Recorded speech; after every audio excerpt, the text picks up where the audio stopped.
also have Olupenga Okunbowale. A round of applause for him, please.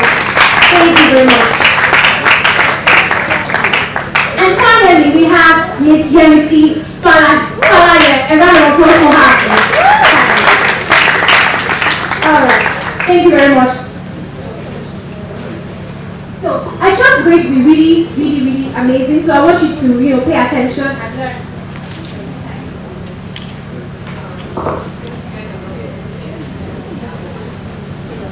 Ladies. Good afternoon, ladies and gentlemen. That's such a poor response. Good afternoon, ladies and gentlemen.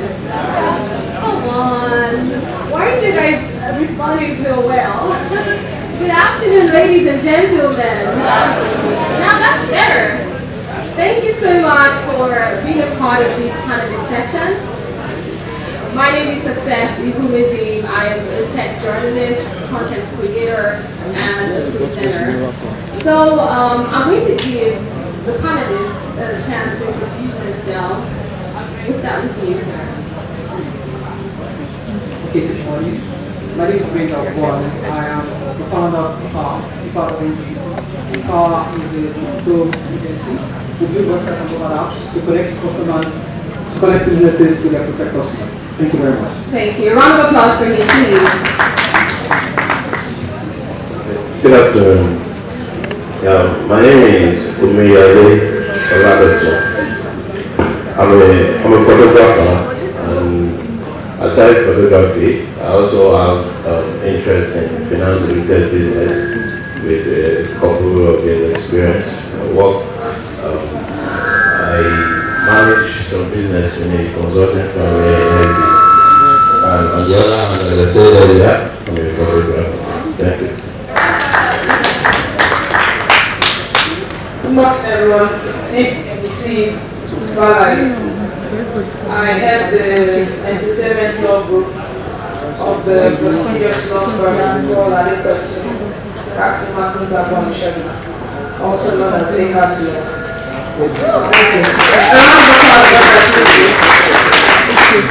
Okay, so today we will be discussing the topic of tech, law, social media, and the future of creativity. Now, this topic is very important because it is one that is intertwined with our daily experiences one way or another. And apart from that, over the years, in recent years, we have seen an increase in technological innovations, from future work to artificial intelligence, all the way to the Internet of Things. Now, this is very important because it has changed the way creatives actually make and market their work. Can you hear me? Yes. Okay. It has changed the way creatives actually make and market their work. So today we're going to be discussing various aspects of creativity, intellectual property, and of course how to stay on top of your game, how to stay on top of your game in face of government policies, in face of emerging technologies, and in face of the daily Nigerian hustle, of course. Now, the first question is is pertaining to branding, basically, and I'll be asking you, how can creatives brand well in this century? How can creatives brand well in this century using tech and social media? How creative? Brand well. Brand well. Yeah. Hello. Okay, can you hear me? Yeah. Okay, I think in recent times, how we can brand well using tech and social media. Right? Yeah. Number one thing in my little experience is making your presence known on social media.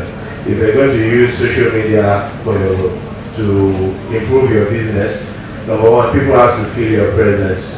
No matter how small your platform is, no matter how small your followers are, people need to know that you are there, and you need to consistently talk about what you do. Branding is not only what you put on your products. Branding is also how you talk about your product. And these days, what makes people feel attached to you, especially on social media, is how you take them with you on your journey in your business, how you share your experiences when you launch new products, when you have ideas, how you talk about them, how you talk about where you want to be. These are things that affect your branding. It makes your presence well known. And also, we've gotten to an age where people want to see things being done very fast. So while you're also doing your business very well, you must be able to inculcate some elements of new modern technology in your business. As a photographer, I deliver multiple images to people without even seeing them. I give them ability to make choices of their images without even getting to see them. This is possible with some modern technologies being developed by someone I don't even know. I just have to look for a solution to a particular problem, then buy into the solution, then add it into my own business to give people a feel of what I do. Thank you. Thank you so much. Thank you so much. So we're going to go on to like the legal aspect of it. Now, how many people know that there's a social media bill that is about to be passed? You can note down and raise your hand. Good, we're getting informed here. Okay, so the lady in the house. I'll be directing this question to you. So could you please explain the bill? You know, how it affects creativity, and if it affects creativity, what's the way forward? Well, to the best of my knowledge, the bill is basically called hate speech, wrong information, bloggers and content providers not verifying the information or the news they put out before they release the same. For me, I know a lot of people have made a lot of noise about the bill, but to the best of my knowledge, and so far, I haven't really read the bill so well, but the little that I know, I do not think that the bill will affect creatives. You know, it's just basically to curb wrong information, false news, and then to curb, or better say, to stop hate speech, basically. And if you use your creative talent to boost your, for instance, financial needs, you're not an Instagram that will not even verify news before publishing. Most of my clients have been victim of Instagram. So I'm almost more than happy that this social media bill be enacted into law so that the likes of Instagram can be curbed. Okay. All right. I'll move on to the next question. You know, every day we get news about so person saying so stole the intellectual property. Oh, this person stole my song. Oh, this person stole my idea for my book. So I want to ask you, are there legal structures put in place to protect intellectual property? Yeah, absolutely. Even though we don't have enough, and the laws that we have in Nigeria that structures intellectual property are quite, not quite, they're very outdated. We have the Copyright Act, for instance, which was enacted in 1965. Yes, 1965. Yes. So we're still using the same law up to now. It's ridiculous. We have the Trademarks Act, we have the Merchandising Act, we have the Patents Act as well. So those are the main laws that guide intellectual property. But they work. Well, to a large extent, yes, they work. You know, even though enforcement might be some sort of issue, but by and large, I think we have an active Intellectual Property Office in Abuja that govern trademarks registration, patent registration. We also have the Nigerian Corporate Commission that is quite active as well. So to that extent, they are useful even though the provisions are outdated. They need to be reworked. Thank you so much. Okay, so even while this is going on, if you have any questions, just prepare them. After I'm done with the panelists, I'm going to come to the audience and get your questions. You even have a chance to talk to them directly. Thank you. So my next question is for you. Tell me, how can people be motivated to create in this present age? There's a lot of distractions. There's the hustle. Nigeria's not really a very favorable place to say, oh, I want to be creative. But apart from that, there's a certain degree of independence that the creative mind has to have in order to basically create something very, very good. So, how can one be motivated to create in this present age? Okay, so I think two things.